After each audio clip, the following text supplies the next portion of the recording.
Hello, America. My name is Vernon Jones, and I'm a state representative from the great state of Georgia. As you can see, I'm a man of color, and I'm a lifelong Democrat, too. You may be wondering, why is a lifelong Democrat speaking at the Republican National Convention? And that's a fair question, and here's your answer. The Democratic Party does not want black people to leave their mental plantation. We've been forced to be there for decades and generations. But I have news for Joe Biden. We are free. We are free people with free minds. And I'm part of a large and growing segment of the black community who are independent thinkers, and we believe that Donald Trump is the president that America needs to lead us forward. This is no time for sleeping in the basement. Joe Biden has had 47 years to produce results. But he's been all talk and no action, just like so many of the Democrats who've been making promises to the black voters for decades. We've been their captive audience. When President Trump sought to earn the black vote, the Democratic Party leaders went crazy. Nancy Pelosi and Chuck Schumer literally started wearing kente cloths around the U.S. Capitol, as if pandering were enough to keep us satisfied. Let me tell you why I'm supporting our president. I grew up in the South, in Laurel Hill, North Carolina, Scotland County, the Green Pond community to be exact. My parents, Robin and Rufus Jones, built with their own hands a 4-room cinder-block home with no indoor plumbing. They had very limited education, but they instilled in us a strong work ethic that drove me from those tobacco fields of North Carolina to those hallowed halls of the Georgia General Assembly. My parents taught me if I believed in God, worked hard, and treated every person fairly, there was no limit to what we could achieve. I attended North Carolina Central University, an historical black college. For generations, HBCUs have been the incubators that develop black scholars in math and science and religion, engineering, and politics. They have been important springboards for the black success. But Democrats haven't treated them that way. When President Trump took office, he changed everything. He delivered historic funding to HBCUs, and he guaranteed it for 10 years, something that's never happened in the history of this country. That gave our HBCUs stability, the chance to grow, and produce the next generation of black leaders. That's right, Donald Trump did that. He's also supported school choice to ensure that no child, no matter their race or zip code, is left behind. Every child should have access to a quality education.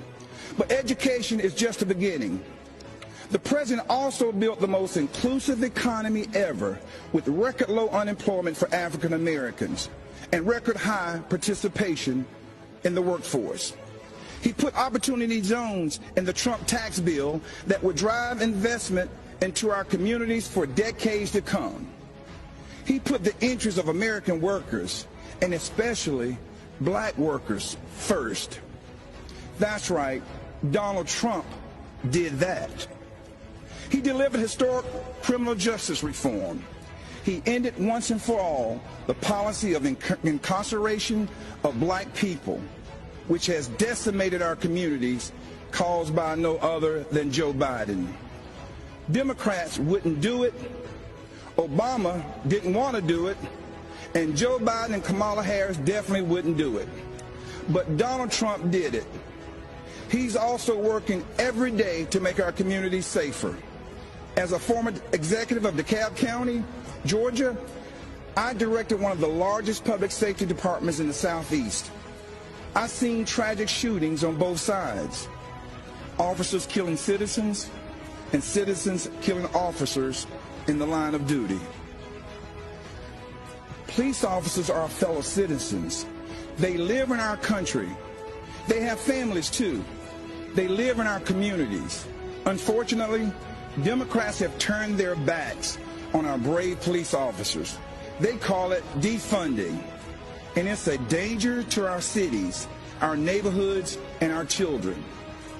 Isn't it ironic that Democrat politicians have personal security to protect them? So why don't they forego their security and replace them with social workers, especially since that's what they want for you and me? Our police need more funding, not less, for frequent psychological examinations, for non-lethal remote restraint technology, and for more de-escalation and use of force training. These are the common sense solutions that President Trump supports. True, sincere police reform. That's right. Donald Trump did that too. Education, jobs, safety, security, on issue after issue. And in just a single term, he destroyed these negative forces that have victimized the black community for decades. He gave us the opportunity to rise. Now, you know, when I made the public announcement of my support for President Trump, all hell broke loose. I was threatened, called an embarrassment, and asked to resign by my own party. Unfortunately, that's consistent with the Democratic Party and how they view independent thinking black men and women. But I'm here to tell you that black voices are becoming more woke and louder than ever. The Democratic Party has become infected with a pandemic of intolerance, bigotry, socialism, anti-law enforcement bias, and a dangerous tolerance for people who attack others, destroy their property, and terrorize our own communities. That's what this election is all about. And that's why right now, more than ever before, America needs Donald Trump in the Oval Office for another 4 years. God bless you, and vote Donald J. Trump. Thank you.